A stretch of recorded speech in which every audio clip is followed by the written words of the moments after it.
Vous êtes jeudi, bonsoir à tous. Je suis Christophe Chappé, président d'ADN Ouest. Moi, je suis très fier de vous tous. Ça fait, je sais plus, 4 ou 5 ans qu'on a lancé le Forum informatique durable. Et je suis assez fier de ce que ça est devenu, en fait. Et effectivement, les partenaires avec l'ADEME ont fait une vraie prise de conscience que l'informatique, on va être le vilain petit canard de la consommation énergétique de la planète.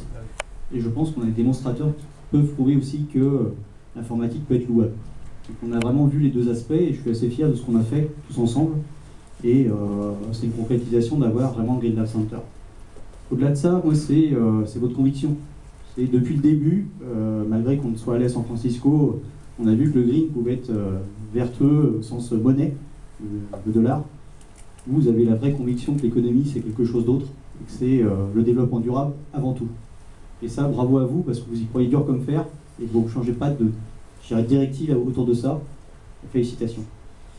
Troisième point que je voulais voir avec vous, c'est tout récent, je vais prendre une nouvelle. On a organisé la semaine dernière notre première reverse learning. On a fait venir des étrangers sur la région Pays de la Loire, puis TIC, on leur a fait visiter Océanet, ICI, et puis j'ai eu l'idée, je ne sais pas pourquoi, Green Lab Center. Cette première reverse learning, c'était des Africains. Alors, les Américains, ça leur aurait pas plu du tout, parce que, bon, ok, c'est des trucs connus chez eux. Là, ça a été l'engouement total pour le Green Lab Center. En disant, mais pourquoi c'est pas chez nous? Nous, on a un vrai problème d'énergie. L'énergie coûte cher, l'énergie n'est pas stable, et aujourd'hui, leur informatique, c'est ça.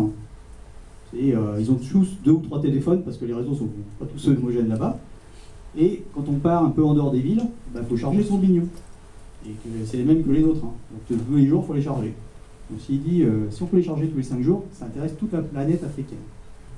Donc on commence à créer nos premiers liens business. Et aujourd'hui, la première learning, on se l'est faite nous-mêmes.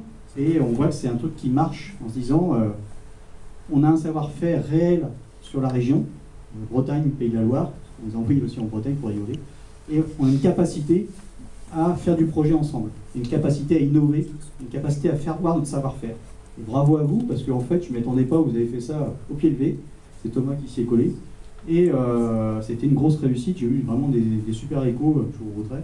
Donc bravo, parce que faire partie de la learning la veille au soir pour le lendemain, c'était très bien. Et finalement, on arrive à créer du business utile et une démarche RSE qui est au-delà de nos frontières, je dirais, assez classiques, qui va même très au fin fond de la Namibie, pour ne pas le citer. Donc merci à vous. Et puis je crois que l'aventure continue. Au-delà de nos frontières, je dirais, visiblement on va aller en Afrique, on va aller au Canada, etc. Donc félicitations, et on a un très beau démonstrateur. Il faut qu'il bouge maintenant. Sortez-le de nos bureaux, montre-le à pas tout le monde, et je pense que là il y a une vraie prise de conscience avec des cas concrets que vous avez créés. Ce n'est qu'un beau début. Bravo à vous.